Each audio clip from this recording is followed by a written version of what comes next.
Hello every one, ഞാൻ doctor Shalini. നിങ്ങൾ മാധ്യമങ്ങളിലൂടെ ഇപ്പോൾ വെസ്റ്റ് നൈൽ ഫീവർ എന്നൊരു പനി പകരുന്നതായി അറിഞ്ഞിരിക്കുമല്ലോ.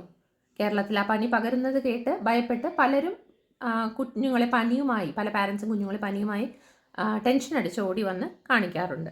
അപ്പോൾ അവർക്കായി ചെറിയ ചില അറിവുകൾ വെസ്റ്റ് നൈൽ ഫീവറിനെ കുറിച്ച് പകർന്നു തരുന്നതിനാണ് ഈ വീഡിയോ ചെയ്തിരിക്കുന്നത്.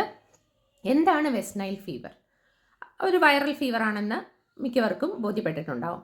കൊതുക് മൂലം, ക്യൂലെക്സ് എന്ന ഇനം കൊതുക് മൂലം പടരുന്ന ഒരു വൈറൽ ഫീവറാണ് വെസ്റ്റ് നൈൽ ഫീവർ. അപ്പോൾ ആ ഫീവർ വരുമ്പോൾ മറ്റു വൈറൽ ഫീവറുകളെ പോലെ തന്നെ ഉള്ള സിംറ്റംസ് ആണ് കൂടുതൽ പേർക്കും കിട്ടാറ്. സിംറ്റംസ് ഇല്ലാതെ തന്നെ, അതായത് വളരെയധികം പേർക്ക് ശരീരത്തിന് ബുദ്ധിമുട്ടുകളൊന്നും തോന്നാതെ തന്നെ ആ വൈറസ് നമ്മളിലൂടെ കടന്നു പോകാറുണ്ട്. എന്നാൽ കുറച്ച് ആളുകൾക്ക് അതുമൂലം മറ്റു വൈറൽ ഫീവറുകൾ പോലെ പനിയും ശരീരവേദനയും എല്ലാം അനുഭവപ്പെടാറുമുണ്ട്. അപ്പോൾ ഈ വെസ്റ്റ് നൈൽ ഫീവർ എപ്പോഴും പ്രശ്നക്കാരനല്ല. സാധാരണ വൈറൽ ഫീവർ, നമ്മൾ വൈറൽ ഫീവർ എന്ന് പറയുന്നത് വൈറസ് മൂലമുണ്ടാകുന്ന ഫീവർ, അത് ആ കാറ്റഗറിയിൽ ഒരുപാടധികം പനികളുണ്ട്.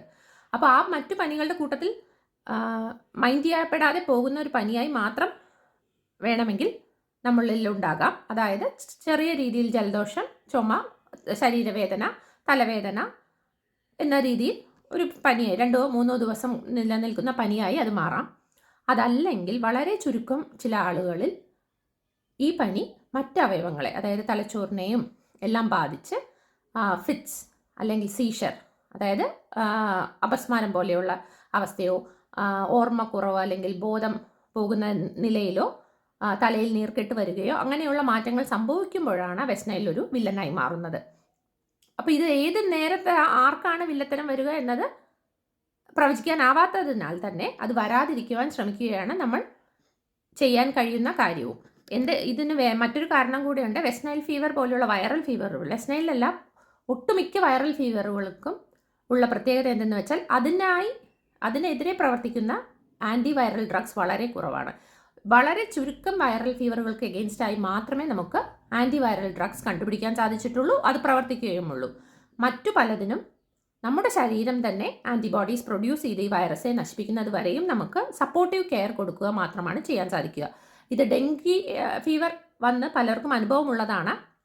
പലർക്കും അത് ജസ്റ്റ് ടെസ്റ്റ് ചെയ്തപ്പോൾ ഡെങ്കി ഫീവർ ആണെന്ന് അറിഞ്ഞു എന്നല്ലാതെ മറ്റു കോംപ്ലിക്കേഷൻസ് ഒന്നും ഇല്ലാതെ പോയിട്ടുണ്ട്. അതേപോലെ തന്നെ വെസ്റ്റ് നൈൽ ഫീവറിലും നടക്കാവുന്നതാണ്. ജസ്റ്റ് ടെസ്റ്റ് ചെയ്യുമ്പോൾ വെസ്റ്റ് നൈൽ ഫീവർ ഉണ്ടെന്ന് മനസ്സിലാക്കുക മാത്രം, അല്ലാണ്ട് ഒരുപാട് കോംപ്ലിക്കേഷൻസ് ഇല്ലാതെ പോകാം.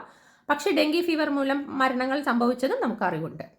അത് കോംപ്ലിക്കേഷൻസ് വരുന്നു, നമ്മുടെ കയ്യിൽ കൺട്രോൾ ചെയ്യാൻ പറ്റാത്ത തരത്തിലുള്ള കോംപ്ലിക്കേഷൻസ് വരുമ്പോഴാണ് അങ്ങനെ സംഭവിക്കുന്നത്. അപ്പോൾ ആ നിലയിലെത്തിയാൽ, വളരെ കോംപ്ലിക്കേറ്റഡ് ആയൊരു സ്റ്റേറ്റിലേക്ക് വരുന്നതിന് മുമ്പ് ചികിത്സ തേടുക എന്നതും ഈ അസുഖങ്ങൾ, ഡെങ്കി ഫീവറോ വെസ്റ്റ് നൈൽ ഫീവർ പോലുള്ള അസുഖങ്ങൾ വരാതിരിക്കുവാൻ പ്രതിരോധിക്കുക, പ്രിവെൻഷൻ, ഇത് ചെയ്യുകയുമാണ് നമ്മളാൽ ചെയ്യാൻ സാധിക്കുന്ന കാര്യങ്ങൾ.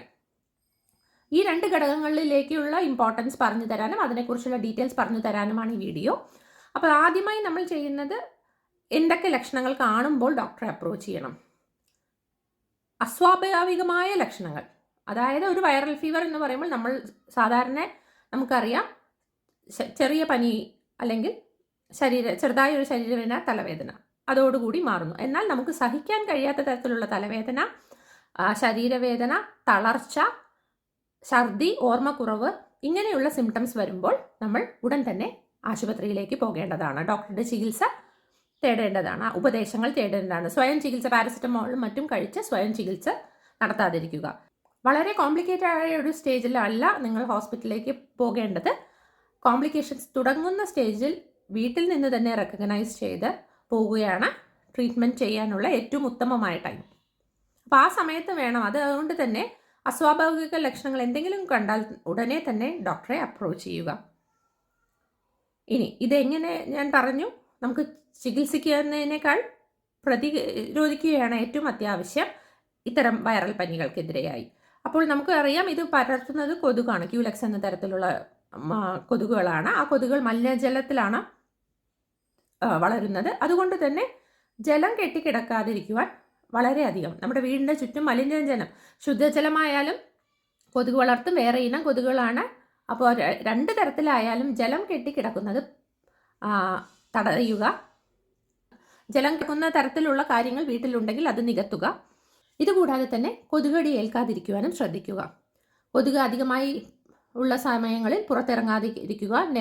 വീടുകളിൽ നെറ്റ് ഉപയോഗിക്കുക. ഫുള്ളായി കവർ ചെയ്യുന്ന തരത്തിലുള്ള വസ്ത്രങ്ങൾ ഉപയോഗിക്കുക. മൊസ്കിറ്റോ റിപ്പലൻസും ഉപയോഗിക്കുവാൻ ശ്രദ്ധിക്കുക. അങ്ങനെ നമുക്ക് പ്രിവെൻറ്റ് ചെയ്ത് ഏർലിയായി റെക്കഗ്നൈസ് ചെയ്ത് കോംപ്ലിക്കേഷൻസ് അവോയ്ഡ് ചെയ്ത് മാത്രമാണ് ഈ അസുഖത്തെ കൺട്രോൾ ചെയ്യാനോ അല്ലെങ്കിൽ ഈ അസുഖത്തെ നേരിടാനോ സാധിക്കുക. ഇതിനായി ഡോക്ടർമാരുടെയും ഹെൽത്ത് കെയർ സിസ്റ്റത്തിൻ്റെയും ഗവൺമെൻറ്റിൻ്റെയും ഒപ്പം തന്നെ ജനങ്ങളും കൂടി വേണ്ട കാര്യങ്ങൾ ചെയ്യേണ്ടതുണ്ട്.